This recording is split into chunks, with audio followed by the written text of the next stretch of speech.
नमस्कार दोस्तों, मैं सुमित यादव। आप देख रहे हैं द सुनामी। लखनऊ में मौजूद हूँ सपा मुख्यालय के सामने और लगातार हम लोग बात लोकसभा चुनाव 2024 की कर रहे हैं, विपक्षी एकजुटता की कर रहे हैं कि किस तरीके से विपक्ष को एकजुट किया जाए। सभी पार्टियां एक दूसरे के साथ बैठक करके वो एकजुटता लाने की कोशिश कर रही हैं। बीते 23 जून को बैठक एक पटना में हुई नीतीश कुमार जी की अध्यक्षता में, लेकिन उसके बाद कुछ बिखराव सा नज़र आया। हम लोगों ने जिस तरीके से महाराष्ट्र में देखा कि अजित पवार जो है भाजपा के साथ मिलकर, शिवसेना के साथ मिलकर उन्होंने सरकार बनाई और डिप्टी सीएम बने। अभी उत्तर प्रदेश में भी ये चर्चाएं बहुत ज़ोरों शोरों से चल रही हैं कि हो सकता है कि आरएलडी और जयंत चौधरी भी अलग हो सकते हैं। उधर बिहार से भी ये खबरें बीच में आई कि हो सकता है नीतीश कुमार दोबारा अलग हो जाएं, जिनकी नेतृत्व में वो बैठक हुई थी। तो क्या विपक्षी एकजुटता है और उसमें विपक्षी एकजुटता में समाजवादी पार्टी की क्या भूमिका, उसको लेकर बातचीत करेंगे। हमारे साथ सपा नेता मुजफ्फरनगर से मौजूद हैं। क्या नाम है सर आपका? मोहम्मद सरवर। क्या लग रहा है विपक्ष जो लोकसभा चुनाव 2024 की सभी तैयारी कर रहे हैं, विपक्ष एकजुट हो पाएगा कि नहीं? बिल्कुल हो पाएगा। सबको अपनी परेशानी है, सब परेशान है। हाँ, एकजुट होकर रहेंगे। आप पश्चिम से आते हैं, लगातार ये भी चर्चाएं चल रही हैं कि जयंत चौधरी की बात अमित शाह से होने लगी है, हो सकता है भाजपा के साथ शामिल हो जाएं, हो सकता है कैबिनेट में मंत्री बन जाएं। वो तो अगर बन भी गए तो फिर उससे क्या होगा? कुछ नहीं होने का। वहाँ ये जो सीट आई है भी खत्म हो जाएगी। एक बहुत बड़ा वोट बैंक लेके चलते हैं। पश्चिम में जो जाट बहुल क्षेत्र है और जाट उनके बहुल क्षेत्र है पश्चिम, जाट बहुल क्षेत्र थोड़ा ही है। तो जाटों के वोट से नुकसान नहीं होगा ना? क्या होगा? वो अपने ले लेगा। मुसलमान अगर एक हो के वोट दे दे तो उसे कौन हरावे? तो मुसलमान भी तो बिखरता हुआ नजर आ रहा है। हम लोगों ने मेरठ के चुनाव में देखा किस तरीके से नगर पालिका में कई सीटों पर हम लोगों ने असर देखा कि मुसलमान सपा छोड़ के अन्य पार्टियों को वोट कर रहे हैं। ओवैसी को देख गया। अब तो उसमें थोड़ा कई जगह होता है अगुवाई। वो अंसारी लड़ गया, अंसारी वहाँ ज़्यादा है, उसने अपने वोट काट दिए। तो ऐसा हुआ है। अगर वो सही हाथों में चली जाती, कुछ आदमी नाराज होते हैं किसी से, उसे वोट नहीं दे पाते। समाजवादी पार्टी पीडीए की बात कर रही है, कह रही है कि पिछड़ा दलित अल्पसंख्यक को 7 लाख में चुनाव लड़ेगी। बिल्कुल ले आएगी साथ, बिल्कुल ले आएगी। हैं परेशान है लोग। पीडीए समाजवादी पार्टी के साथ? हाँ, बिल्कुल साथ है। जाके मालूमात करो। हरिजन कहाँ साथ है? हरिजनों से करो, पश्चिम में जाके। हाँ, चाहे जहाँ कर लो। पिछड़ा समाजवादी पार्टी को वोट नहीं कर रहा, दलित जो है वो बसपा के साथ जा रहा, बसपा को जोड़ने की कोशिश नहीं कर रहे। अल्पसंख्यक जो है मुसलमान भी जो है बिखरता हुआ नजर आ रहा है। नहीं, कहीं नहीं बिखर रहा। अगर बसपा को वोट देते तो जीरो थोड़ा ही आती मायावती जी की। 12% वोट मिला है। किसे? बसपा को। हाँ, तो बसपा को वही तो वोट मिला है जहाँ मुसलमान है। हर सीट पे 30 से ज्यादा वोट लेके बसपा गई है। हाँ, तो वो मुसलमान जहाँ है वही तो मिला है। तो मतलब मुसलमान बसपा को वोट? हाँ, मुसलमान को वहाँ उसका कैंडिडेट था, उसे दे जाओ। हाँ, आपके उसे देने के भी नहीं। अब की बार नहीं देंगे? नहीं, आपके ओवैसी को नहीं दे रहे। पता लग गया अगवा, ये तो मरवा दिया इनने हमें। हाँ, जब मालूमात हुई, जब हारे हैं, जब पिट रहे, जब ही तो मालूमात हुई। कब के देने ही नहीं। लोग कह रहे हैं कि मुसलमान जो है काफी खासा नाराज दिखाई दे रहा है समाजवादी पार्टी से। नहीं, कोई नाराज नहीं, मुसलमान नाराज फिलहाल तो है नहीं। लोग बोले धोखा किया समाजवादी पार्टी ने। क्या धोखा किया? मुसलमानों के साथ? नहीं, खाली वोट बैंक की तरह इस्तेमाल कर रही है और कुछ नहीं कर रही। ये तो नेता कह रहे हैं, मुसलमान नहीं कह रहा। हाँ, नेता लोग कहे। ये तो इन्हें तो कहना। मुसलमान के साथ तो बहुत कुछ करा, मुसलमान को दिया। आप देखो इतिहास उठा के, सन 77 से पहले सब वोट ही वोट था, कोई था ही नहीं।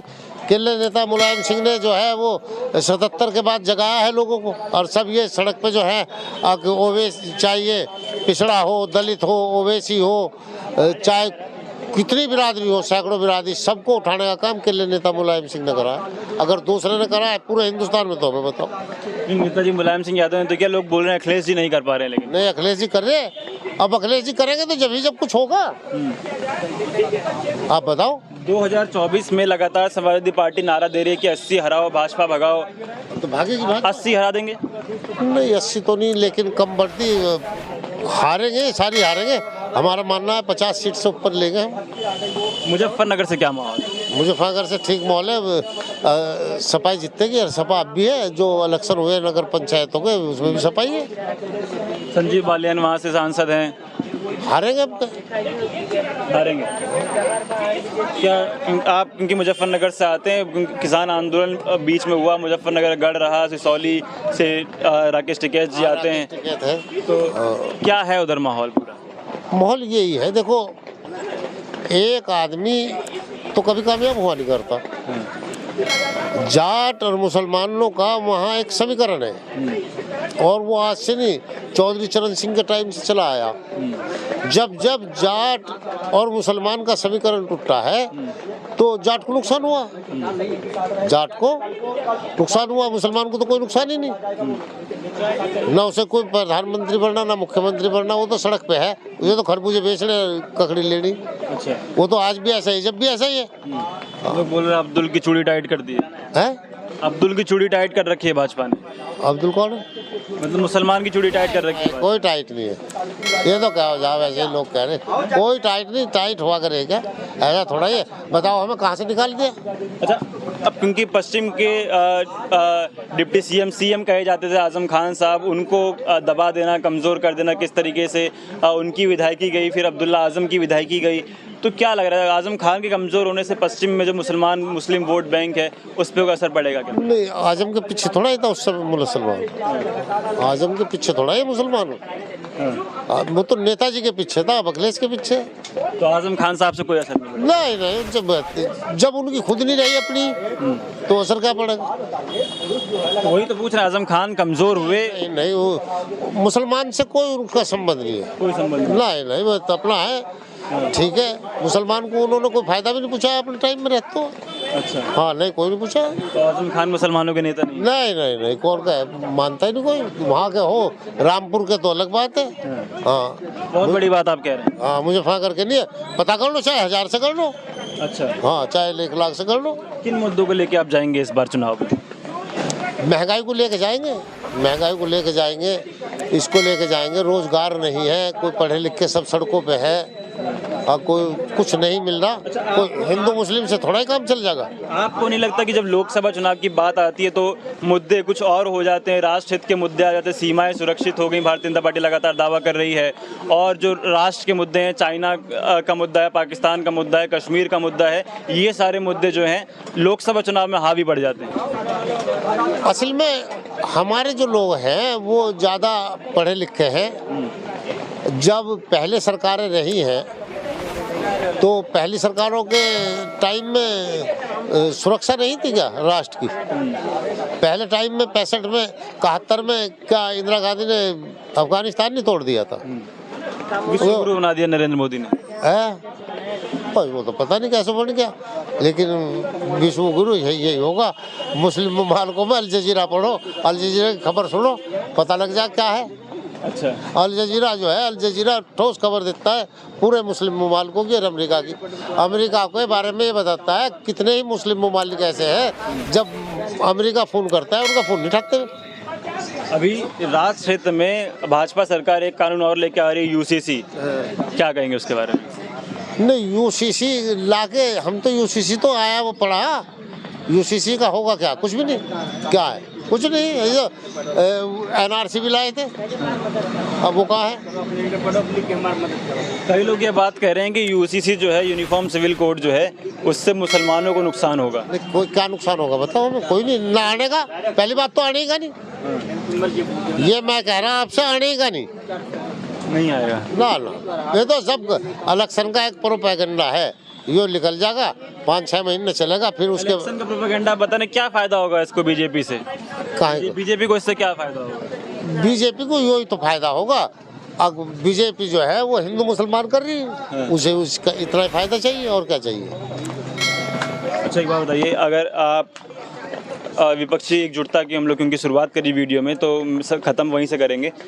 अगर सरकार बनाने में विपक्ष कामयाब होता है तो प्रधानमंत्री की दावेदारी फिर किसकी होगी? अच्छा, अब ये आई बात। अब तुम एक बात तो बताओ एक सड़क छाप से आप महलों की मालूमात करने लगो तो क्या लाभ है? आप अच्छे नहीं कहलाओगे? नहीं, आप क्योंकि नहीं तो वो वही तो समझेंगे, हम क्या समझेंगे? हम तो सड़क छाप है। भारतीय जनता पार्टी लगातार पूछ रही कि विपक्ष का दूल्हा कौन है, कौन बनेगा प्रधानमंत्री, इनके पास चेहरा नहीं है। आप बताइए ना चेहरा कौन है? नहीं तो वही तो बतावेंगे जो मीटिंग कर रहे हैं, हम क्यों बताओगे? हम पे क्या है बताओ? नहीं, आप देश की जनता हैं, नहीं, जनता है आप तो। पार्टी के कार्य कार्यकर्ता ही तो है। अब कार्यकर्ता कोई नू कहने लगे वो बढ़ेगा तो उससे घटिया कौन? आप वोट देते हैं, आपकी भी इच्छा होती है कि हाँ हमारे मनपसंद प्रधानमंत्री बने। हमारी मनपसंद कौन है है आपका मनपसंद प्रधानमंत्री? अखिलेश। अखिलेश हाँ, चाहते हैं अखिलेश प्रधानमंत्री अब बने? बिल्कुल बनेगा, आज नहीं कल। अच्छा, हाँ, अखिलेश बनेगा। नेताजी मुलायम सिंह रह गए एक पैड़ी, जो इंशाल्लाह पैड़ी चढ़ के दिखावेगा, याद रखना हमारी बात। लेकिन फिर लोग बोलते हैं कि इनका राजनीतिक करियर उतना अच्छा नहीं रहा। 2012 के बाद से एक भी चुनाव, जितने भी चुनाव इनके नेतृत्व में लड़े गए, चाहे 2017 का चुनाव हो, 19 का चुनाव हो, 22 का चुनाव हो, और जो बीच में जितने भी उपचुनाव हुए, हार का सामना करना पड़ा। हाँ, वो है। देखो, हम इतने पढ़े लिखे तो है नहीं, लेकिन 13 में मुजफ्फरनगर दंगे से हिंदू मुस्लिम राइट हो गया। अच्छा, हाँ, ये थोड़े फिसड्डी होते चले गए और वे बढ़ते चले गए इस्लाम पे। अब यो सारी उम्र तो चलने का नहीं हिंदू मुस्लिम। अच्छा, हाँ, इस बार क्या होगा? इस बार तो राम लहर है इस बार। हाँ, इस बार जो है, इस बार हिंदू जो है, हिंदू मेरे ख्याल से 10-15% भी वोट नहीं देगा ही नहीं। इस बार राम लहर है, सारा हिंदू राम के नाम पे वोट कर रहा है भाजपा को। हम लोग कह रहे 15% भी हिंदू वोट नहीं देगा, आप कहीं ने सब 15% वोट नहीं देगा। अजी रोटी को नहीं मिल रही लोगों के। हमारा पश्चिम उत्तर प्रदेश मालदार हालत में, वहाँ लोग परेशान है रोटियों से, यहाँ की तो हालत ही खराब है। अच्छा, हाँ तो महंगाई मुद्दा है। हाँ, महंगाई बिल्कुल टुट्टे पड़े। कोई 5 किलो से काम थोड़ा ही चल रहा।